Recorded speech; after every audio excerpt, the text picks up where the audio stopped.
Hello guys, this is your Shivi ma'am and आज हम class 10th Hindi grammar का एक और टॉपिक कंप्लीट करेंगे जो है काव्यबोध। काव्यबोध में 4 टॉपिक है: काव्य, रस, अलंकार और छंद। ये चारों टॉपिक हम इसी वीडियो में कवर करने वाले हैं, तो एंड तक बने रहिए। फर्स्ट टॉपिक है काव्य। तो पहले हम काव्य वाला टॉपिक कंप्लीट करेंगे, उसके बाद 3 टॉपिक और करेंगे। तो काव्य की परिभाषा, आचार्य विश्वनाथ के अनुसार काव्य की परिभाषा है रसात्मकम वाक्यम काव्यम, अर्थात रस युक्त वाक्य ही काव्य है। इसकी एक और परिभाषा है जो है पंडित जगन्नाथ के अनुसार, जो है रमणीयार्थ प्रतिपादकः शब्दः रसात्मकतः और रमणीयतः काव्य के मूल तत्व हैं। काव्य के 2 भेद होते हैं, दृश्य काव्य और श्रव्य काव्य। तो काव्य के 2 भेद होते हैं, श्रव्य काव्य और दृश्य काव्य। श्रव्य काव्य के भी 2 भेद होते हैं, प्रबंधन काव्य और मुक्तक काव्य। दृश्य काव्य के भी 2 भेद होते हैं, नाटक और एकांकी, जो इतने इंपॉर्टेंट नहीं है तो अपन ने यहाँ पे ऐड नहीं किए हैं। प्रबंधन काव्य के 2 भेद होते हैं, महाकाव्य और खंडकाव्य। आख्यान गीतियाँ आपके सिलेबस में नहीं है तो इसे आप इग्नोर कर सकते हैं। मुक्तक काव्य के भी दो भेद होते हैं, पाठ्य मुक्तक और गैर मुक्तक। तो शैली की दृष्टि से काव्य के 3 भेद होते हैं, प्रबंधन काव्य, मुक्तक काव्य और चंपू काव्य। प्रबंधन काव्य किसे कहते हैं? तो यह श्रव्य काव्य का एक प्रमुख भेद है। वह काव्य रचना जो कथा, सूत्रों या छंदों की तार महता में अच्छी तरह बंधी हो, उसे प्रबंधन काव्य कहते हैं। और इसके 3 भेद होते हैं, महाकाव्य, खंडकाव्य और आख्यान गीतियाँ, जो अपन ने ऊपर देखे थे।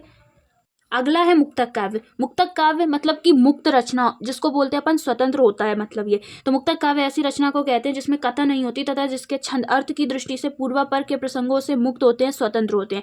मुक्तक काव्य के 2 भेद होते हैं, पाठ्य मुक्तक और गैर मुक्तक, जो अपन ने आगे देखे थे। अब ये चंपू काव्य इतना इंपॉर्टेंट नहीं है, आप इसे छोड़ भी सकते हैं। नेक्स्ट क्वेश्चन है जो VVI है, ये आपके एग्जाम में जरूर आ सकता है। फुल चांसेस के महाकाव्य और खंड काव्य में अंतर। यहाँ पे 5 दिए, आप कोई 2 कर सकते हैं, 2 नंबर में ही आता है ये। तो इसमें महाकाव्य में 8 या उससे अधिक सर्ग होते हैं और खंड काव्य में 8 से कम, अर्थात 1 ही सर्ग होता है या सर्गों की संख्या नियत होती है।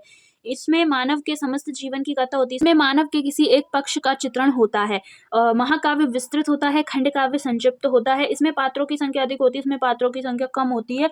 इसमें अनेक छंदों का प्रयोग होता है, इसमें एक ही छंद का प्रयोग होता है। और महाकाव्य के उदाहरण है रामचरितमानस, जो तुलसीदास द्वारा लिखित है, और दूसरा है पद्मावत, जो मलिक मोहम्मद जयसी द्वारा लिखित है। खंड काव्य का उदाहरण है पंचवटी, जो मैथिली शरण गुप्त द्वारा लिखित है, और सुदामा चरित्र, जो नरोत्तम दास द्वारा लिखित है।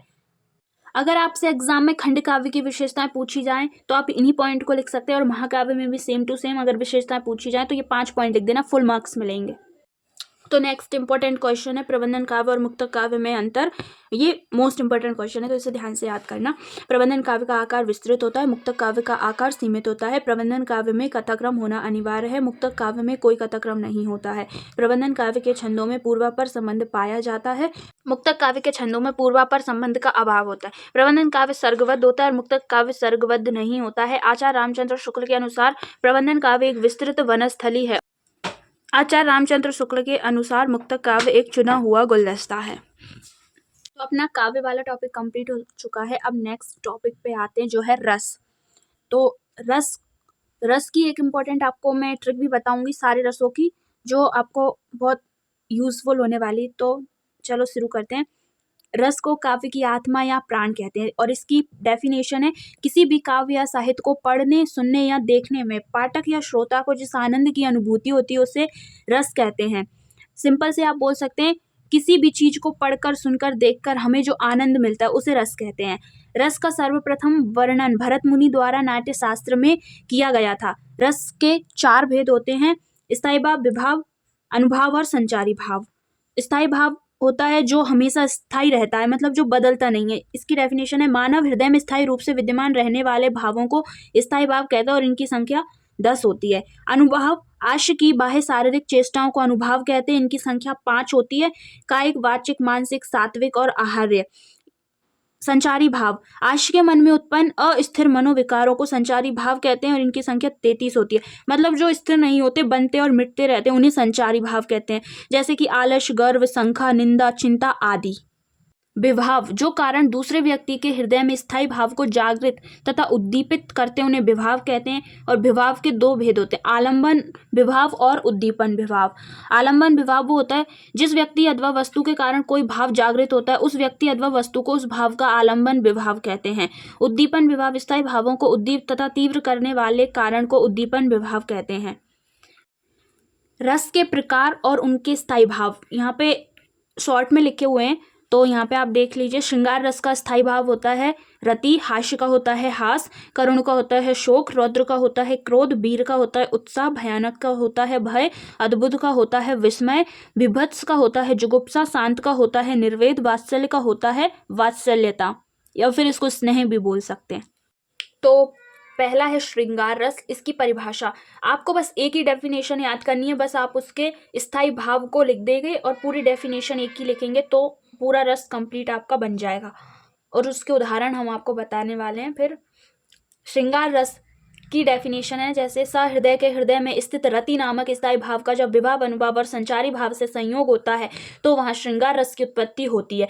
जैसे यहाँ पर अपन ने स्थायी भाव रति लिखा है, वैसे अगर यहाँ पे हास्य रस की डेफिनेशन पूछे तो उसका स्थायी भाव हास्य लिख देंगे, करुण रस की पूछे तो उसका स्थायी भाव शोक लिख देंगे, रौद्र रस की पूछे तो क्रोध लिख देंगे, वीर रस की पूछे तो उत्साह लिख देंगे। ऐसे ही सारे रसों की डेफिनेशन बन जाएगी। और श्रृंगार रस दो प्रकार का होता है, संयोग श्रृंगार और वियोग श्रृंगार। संयोग श्रृंगार, संयोग का अर्थ नाम से स्पष्ट होता है यानी कि मिलन। जहाँ नायक नायिका के संयोग या मिलन का वर्णन होता है वहाँ संयोग श्रृंगार होता है। इसका उदाहरण है, बतरस लालच लाल की मुरली धरी लुकाए, सोहो करे बोहनी हंसे देन कहे नटी जाए। वियोग श्रृंगार, जिसका अर्थ नाम से स्पष्ट होता है वियोग, यानी कि जिसमें उनका वियोग हो रहा है। जहाँ वियोग की अवस्था में नायक नायिका के प्रेम का वर्णन होता है वहाँ वियोग या विप्रलंभन श्रृंगार होता है। इसका उदाहरण है, हे खग मृग हे मधुकर श्रेणी, तुम देखी सीता मृग नयनी। तो नेक्स्ट है हास्य रस। जैसे अपन ने श्रृंगार रस की डेफिनेशन की थी, बस उसका स्थायी भाव बदल देना है। वैसे ये सहृदय के हृदय में स्थित हास नामक स्थायी भाव का जब विभाव अनुभाव और संचारी भाव से संयोग होता है तो वहाँ हास्य रस की उत्पत्ति होती है। इसका उदाहरण है, मैं वो महावीर हूँ जो पापड़ को तोड़ सकता हूँ, गुस्सा आ जाए तो कागज को मोड़ सकता हूँ। मैं इसका आपको एक और उदाहरण बता देती हूँ, जो है गणित की किताबें बड़ी बेवफा, रात को पढ़ा सुबह तक सफा। आप चाहें तो वो भी याद कर सकते हैं। नेक्स्ट है करुण रस। तो करुण रस जैसे अपन ने इन दोनों की वैसे ही सेम टू सेम इसमें हो जाएगा। सहृदय के हृदय में स्थित शोक नामक, शोक इसका स्थायी भाव लिख देंगे और पूरी डेफिनेशन सेम रहेगी। शोक नामक स्थायी भाव का जब विभाव अनुभाव और संचारी भाव से संयोग होता है तो वहाँ करुण रस की उत्पत्ति होती है। करुण रस का उदाहरण है, ए मेरे वतन के लोगों जरा आंख में भर लो पानी, जो शहीद हुए हैं उनकी जरा याद करो कुर्बानी। तो यहाँ पे मैंने इनके डेफिनेशन नहीं लिखी हुई है क्योंकि सेम टू सेम रहने वाली है, बस आपको उसका स्थायी भाव ही लिखना है। जैसे वीर रस की डेफिनेशन होने वाली है, सहृदय के हृदय में स्थित उत्साह नामक स्थायी भाव का जब विभाव अनुभाव और संचारी भाव से संयोग होता है तो वहाँ वीर रस की उत्पत्ति होती है। यहाँ पे इसका उदाहरण है, बुंदेलों हर बोलों के मुख हमने सुनी कहानी थी, खूब लड़ी मर्दानी वह तो झांसी वाली रानी थी। ऐसे ही अब नेक्स्ट है रौद्र रस। इसका स्थायी भाव हो जाएगा क्रोध। तो आप इसकी डेफिनेशन में उसको क्रोध को फिट करके आप उसकी डेफिनेशन बना सकते हैं। यहाँ पे इसका उदाहरण दिया हुआ है, श्री कृष्ण के सुन बचन अर्जुन क्रोध से जलने लगे, सब शोक अपना भूल कर करतल युगल मनने लगे। आप यहाँ तक भी याद कर सकते हैं, आगे 2 लाइन और दी हैं, आप देख लेना। नेक्स्ट है भयानक रस, जिसका स्थायी भाव होता है वह। तो आप इसकी डेफिनेशन वैसे ही करके बना लेंगे। सहृदय के हृदय में स्थित वह नामक स्थायी भाव का जब विभाव अनुभाव और संचारी भाव से संयोग होता है तो वहाँ भय रस की उत्पत्ति होती है। उदाहरण है, एक और अजगरही लखी एक और मृगराय, बिकल बटोही बीच ही परयो मूर्छा खाए। अगला है अद्भुत रस, जिसका स्थायी भाव होता है विस्मय और इसका उदाहरण है, मछली चल कर के जमीन पर आई, अचंबा देखा ये साहिल भाई। और इसका एक और उदाहरण भी दिया है यहाँ पर, हनुमान की पूंछ में लगन न पाई, आग लंका सारी जर गई, गए निशाचर भाग।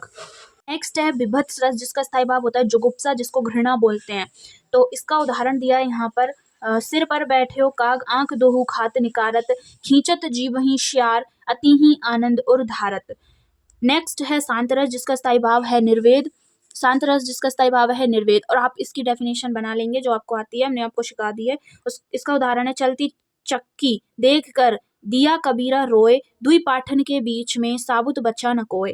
नेक्स्ट और लास्ट रस है जो इम्पोर्टेंट है और इसकी आपको ऐसे ओटी भी आ जाती है कि 10वां रस किसको माना गया है, जो है वात्सल्य रस। तो आप इसको ध्यान रखना। इसका स्थायी भाव होता है वात्सल्यता या स्नेह। इसका उदाहरण है, मैया मोरी मैं नहीं माखन खायो, ख्याल पैर सब सखा मिली, मेरे मुख लपटायो। तो अपना रस वाला टॉपिक कंप्लीट हो चुका है। अब अपन नेक्स्ट टॉपिक करते हैं अलंकार। तो अलंकार किसे कहते हैं? कविता का सौंदर्य बढ़ाने के लिए शब्दों या अर्थों के माध्यम से जो चमत्कार उत्पन्न होता है उसे अलंकार कहते हैं। अलंकार के कितने भेद होते हैं? अलंकार के 2 भेद होते हैं, शब्द अलंकार और अर्थ अलंकार। शब्द अलंकार किसे कहते हैं? तो शब्दों के कारण रचना में जो सौंदर्य उत्पन्न होता है वह शब्द अलंकार कहलाता है। इसके 3 गुण होते हैं, अनुप्रास अलंकार, यमक अलंकार और श्लेष अलंकार। अनुप्रास अलंकार। तो जब किसी रचना में एक वर्ण की आवृत्ति बार बार होती तो वह अनुप्रास अलंकार होता है। उसका उदाहरण है चारु चंद्र की चंचल किरणें खेल रही हैं जल थल में। यहाँ पर च बार बार आ रहा है, चारु में, चंद्र में और चंचल में, इसलिए ये अनुप्रास अलंकार है। एक वर्ण बार बार आ रहा है तो अनुप्रास अलंकार होता है। अलंकार, यमक अलंकार, जब काव्य में एक ही शब्द दो या दो से अधिक बार आता है किंतु हर बार अर्थ अलग अलग होता है, वहाँ यमक अलंकार होता है। जैसे कि काली घटा का घमंड घटा, यानी कि यहाँ पर बादल है, और घटा यानी कि यहाँ पर कम है, मतलब शब्द तो एक है घटा, बट उसका अर्थ अलग है, तो यहाँ पर यमक अलंकार होगा। श्लेष अलंकार, श्लेष का अर्थ है चिपका हुआ। जहाँ एक शब्द से दो या दो से अधिक अर्थ निकलते हैं वहाँ श्लेष अलंकार होता है। इसका उदाहरण है रहीमन पानी राखिए बिन पानी सब सून, पानी गए न उबरे मोती मानुष चून। यहाँ पर 3 बार पानी आया है, तो इसमें पानी के 3 अर्थ है। मोती के पक्ष में चमक, मनुष्य के पक्ष में मर्यादा और चूने के पक्ष में पानी। अर्थ अलंकार, तो अर्थ अलंकार किसे कहते हैं? अर्थ के कारण कविता में जो सौंदर्य चमत्कार उत्पन्न होता है उसे अर्थ अलंकार कहते हैं। और अर्थ अलंकार के 3 भेद होते हैं, उपमा अलंकार, रूपक अलंकार और उत्प्रेक्षा अलंकार।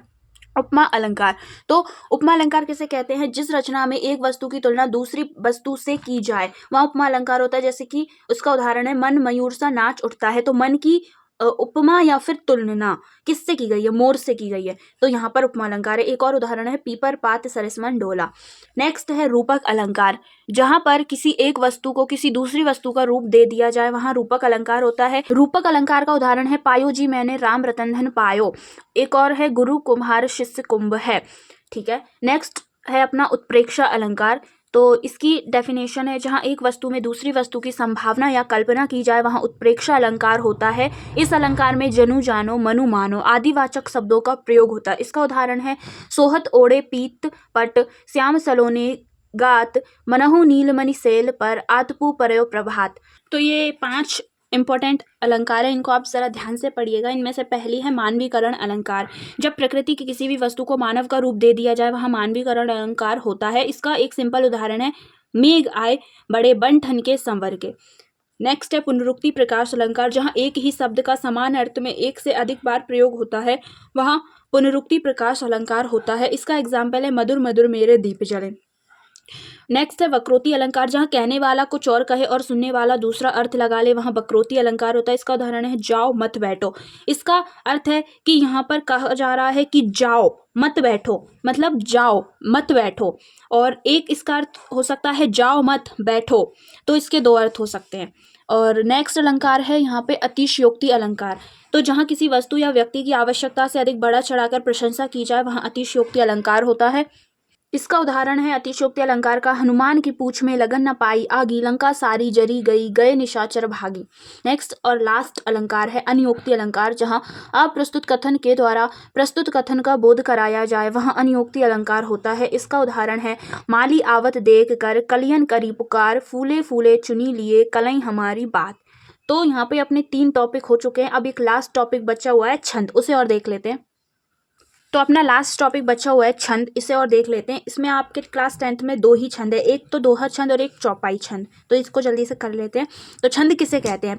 तो जिस रचना में अक्षरों एवं मात्राओं की संख्या निश्चित हो तथा यति गति तुक लय ताल आदि से सुगठित रचना छंद कहलाती है। और छंद 2 प्रकार के होते हैं, मात्रिक छंद और वार्णिक छंद। तो इसके ज़्यादा अंदर घुसने की ज़रूरत नहीं है आपको, आपके बस 2 इंपॉर्टेंट छंद है, उन्हीं को कर लेना। तो पहला है दोहा छंद। तो दोहा छंद यह एक मात्रिक छंद है। इसमें विषम चरणों में 13-13 मात्राएं तथा सम चरणों में 11-11 मात्राएं होती हैं और इसमें कुल 24 मात्राएं होती हैं। और इसका उदाहरण है शिर गुरु चरण सरोज रज निज मन मुकुर सुधार बरनऊ रघुबर विमल जसु जो दायक फल चार। आपका नेक्स्ट जो छंद है वो है चौपाई छंद। तो चौपाई सममात्रिक छंद है, इसके 4 चरण होते हैं और प्रत्येक चरण में 16 मात्राएं होती हैं। इसका एक सिंपल सा उदाहरण है जो आप सबको पहले से आता होगा, जय हनुमान ज्ञान गुण सागर जय कपीस तिहु लोक उजागर राम दूत अतुलित बलधामा अंजनी पुत्र पवन सुतनामा। तो ये अपने 4 टॉपिक थे काव्य बोध के, जो अपन ने एक ही वीडियो में कवर कर लिए हैं। तो अब नेक्स्ट टॉपिक आपको मिलेगा नेक्स्ट वीडियो में। तब तक के लिए take care and bye bye.